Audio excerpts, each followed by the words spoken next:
안형진의 쾌도 난법, 우리 지역과 생활 속 문제를 법적인 관점에서 쉽고 재미있게 풀어봅니다. 안형진 변호사 연결합니다. 안녕하세요. 네, 안녕하십니까. 안형진 변호사입니다. 네, 이렇게 크리스마스에도 어김없이 오늘 함께 하는데요. 네, 성탄절을 맞아서 안동과 성탄절 그리고 법률 세 가지 모두 관련 있는 주제를 준비해 주셨다고요? 네, 그렇습니다. 오늘은 또 특별히 성탄절이어서 좀 이게 어려웠습니다. 네. 성탄절인데 뭐 법적인 좀 이상한 문제 얘기하면 좀 그렇지 않습니까? 그래서 네. 그런데 우리 방송은 뭐 흔히 보는 중앙 정치나 중앙의 이슈가 아니라 우리 지역과 밀접한 이야기를 어떤 우리 지역의 관점에서 해야 되기 때문에 더 주제 선정이 어려웠는데요. 고심의 결과 1979년 안동교구 가톨릭 농민 사건을 오늘의 주제로 정했습니다. 안동교구 가톨릭 농민회 사건. 전 처음 들어보는데 이게 무슨 일인 거죠? 예, 이게 좀 설명이 필요한 부분인데요. 네. 당시에 이제 영양군하고 농협에서 시마바라라는 시감자를 이제 보급 판매를 했던 거죠. 종자가 좋아서 소득이 증대된다고 당시 설명을 했던 걸로 보이는데요. 그래서 영양군의 청기면 농민들이 이를 밭에 심었는데 싹이 제대로 나지 않는 등 이 막대한 피해를 입고 농사를 망쳤던 겁니다. 네. 이때 가톨릭 농민의 임원들이 정확히 설명하면 가톨릭 농민의 안동교구연합회 청기 분회장이었던 이제 그 오원춘 농민이 네. 피해 농과 함께 청기면 감자 피해 보상 대책위원회를 구성하고 또 당국을 상대로 단언하고 이렇게 여러 노력을 해서 피해 보상을 받아내게 됩니다. 네. 그리고 관련해서 농민들에게 소식도 전하고 강연도 하는 등 활발한 활동을 하는데요. 그러던 도중에 갑자기 오원춘 씨가 갑자기 실종이 됩니다. 실종이요? 예, 그 5월 달이면은 그것도 가장 이제 바쁜 농번기에 이런 일이 발생한 건데 또 네. 보름 만에 돌아오게 되는 거죠. 좀 이상한 일이었습니다, 당시에. 네. 그래서 이제 그로부터 한 20여일이 지난 6월 13일 날 이제 오원춘 씨가 영양 본당의 정의욱 신부를 찾아가서 자기가 기관원들에게 피납되어서 포항시와 울릉군 지역으로 끌려다니면서 모진 폭행을 당했다 이렇게 이제 증언하기에 이르는데요. 그 당국의 미운털이 박혔던 거죠. 네. 그래서 이런 이제 사실을 이제 증언을 접하고 이런 상황까지 일어났는데 사실 당시에 유신 정권이 얼마나 무서웠겠습니까? 그렇죠. 그래서 만일 교회가 저항에 함께 나설 경우에는 유신 정권의 전방위적인 탄압은 불보듯이 뻔한 상황이었거든요. 그런데 이제 가톨릭 교회는 이 불의 앞에 침묵하기보다는 함께 저항하기로 결심을 하였던 것입니다. 네. 그래서 천주교 안동교구 신부님들이 주축이 돼가지고 짓밟힘 농민운동이라는 문건을 제작했고 또 천주교 정의구현 전국사재단 조직을 통해서 7월 17일 날 전국 이 사건을 폭로했던 겁니다. 그 뒤에 이제 이 사건이 일파만파로 퍼지는데요. 네. 이후에 경찰은 한 9월 초경에 당시에 긴급조치 9호가 있었습니다. 뭐냐면 이제 유신헌법에 의해서 대통령이 일방적으로 어떤 걸 발령한 그건데요. 긴급조치 9호에 유언비어 유포자에 대해서도 처벌을 하게 되어 있고 또 법관의 영장 없이도 체포 구속 압수수색 이런 게 되도록 한 좀 초유의 어떤 그런 초헌법적 이제 법률 내지 조치 내용 그래서 긴급조치 9호 위반으로 네. 어떤 신부 또 오원춘 등을 구속했던 거죠. 허위 사실 46% 해서요. 그렇게 하면서 또 뭐 여러 가지 이제 흑색 선전하고 이렇게 각종의 탄압을 하였던 것입니다. 네. 그러나 이런 탄압에 교회는 굴복하기보다는 서로 힘을 모아서 강하게 저항을 합니다.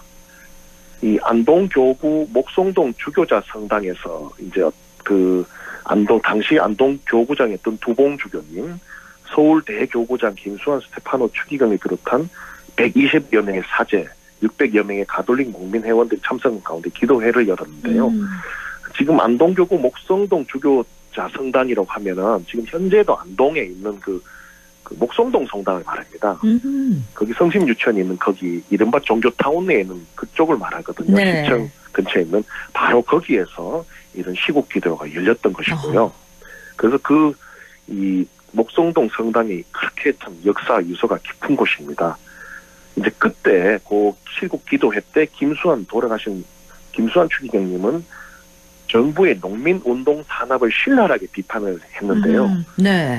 지금도 그렇지만 당시에 언덕에 있었습니다. 안동 성당이. 그래 그 스피커 볼륨을 최대한 올리면은 소리가 멀리 퍼지는데, 오. 예, 그날 안동 시민들이 다 들을 수 있을 정도로 추기경님 강론 소리가 크게 울려 퍼졌다고 합니다. 네. 그리고 이제 그 기도회가 끝난 후에 참가자들이 성당에서 나와서 안동시청 분수대까지 구속작 석방과 농민운동 탄압 중지 등의 구호를 외치면서 안동 최초 가도 촛불 시위를 벌였다, 이렇게 이제 전해지고 있는데요. 네, 뭔가 정권의 눈엣가시가 됐을 것 같은데. 그렇습니다. 조금 전에 두봉주교를 말씀해 주셨는데 그분이 올해 선종하신 그 고 두봉주교님 맞나요? 예, 맞습니다. 우리 안동교구 초대 교구장님이셨고요. 그래서 평생을 이제 그 안동교구와 가톨릭 그리고 약자들 위해서 평생을 바친 헌신한 그분이 바로 맞고요. 네. 그리고 좀 전 말씀드린 김수환 주기경님은 사제 서풍을 받고 처음 이제 안동성당 주임 신부로 이제 사제직을 시작한 인연이 있습니다. 네. 그래서 우리 안동이 정신문화의 수도라고 하는데 많은 분들이 유교 중심이라고 생각하지만 어떤 가톨릭적인 정신도 굉장히 강한 곳이라고 할 수 있죠. 그래서 이제 이 진행이 이제 한편 당국에서 수사를 받고 하는 동안 오원춘 씨는 극심한 고문을 받았다는 증언이 이어지고 있는데요. 네. 당사자 오원춘 씨는 당시 변호인들에게 자신이 납치되었다고 이야기하면서도 정작 법정 검찰 신문에서는 말끝을 흐리거나 다른 얘기를 했었고, 그래서 변론을 맡았던 고 항인철 변호사가 오 씨가 이제 자꾸 법정에서 다른 소리를 한다 하면 너무 속상해서 서울로 돌아가는 기차 안에서 대치해서 울기까지 했다고 하는데요. 네. 사실 이런 진술이 좀 오락가락 측면이 그렇게 이제 고문이나 위협이 있었다는 거죠. 그렇겠죠. 그래서 긴급조치 구호 위반의 사건으로 인해 오원춘 농민은 징역형을 선고받았는데, 네. 10월 26일 11.6 사건으로 긴급조치 해제되면서 1979년 12월 8일 석방이 되었고요. 2005년에는 민주운동 관련자로 인정을 받게 됩니다. 그런데 이 당시에 정권이 참 뭐랄까요, 졸렬한 식으로 압박을 하는데요. 네. 좀 전 말씀드린 두봉주교님을 사건의 핵심 인물로 지목해서 국외로 추방하려는 시도를 한 것입니다. 그래서 제가 취재를 하고 자료를 찾다가 네. 고 김수환 추기경님의 김수환 추기경 이야기에서 다음과 같은 기술을 발견했는데 한번 읽어드리겠습니다. 네. 이게 참 김수환 추기경님의 생생한 진술이라서 한번 경청할 만한 충분한 가치가 있는데요. 네. 이렇게 이제 기술이 되어 있습니다.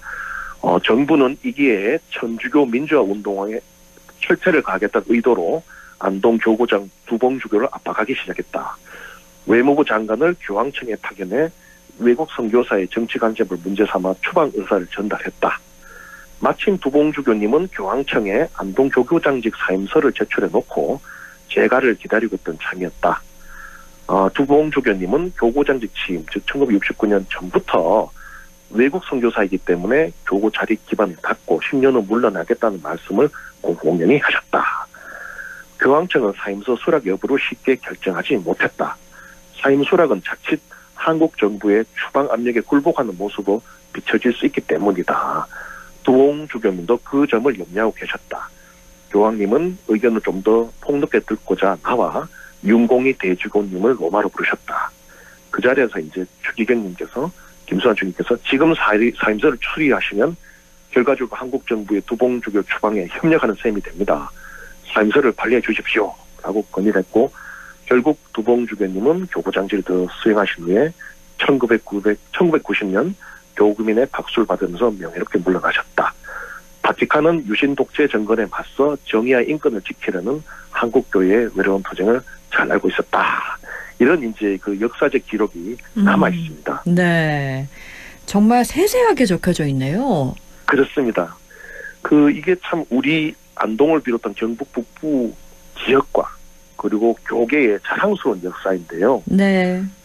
이 빛과 소금의 역할, 교회의 역할이 무엇이냐라는 점을 보면서 교회 자체의 안위나 재정 상황을 걱정하는 이거는 교회의 역할이 아니고 가난하고 탄압받는 이들 위해서 기도하고 연대하고 함께 행동에 나서야 된다는 것이라는 점을 잘 보여주는 그런 기감이라고 할 수 있겠습니다. 이렇게 크리스마스에 걸맞는 우리 지역 이야기를 들려주셨습니다. 변호사님 즐거운 성탄절 보내시고요. 저희는 새해에 뵙겠습니다. 새해 복 많이 받으세요. 네, 새해 복 많이 받으십시오. 감사합니다.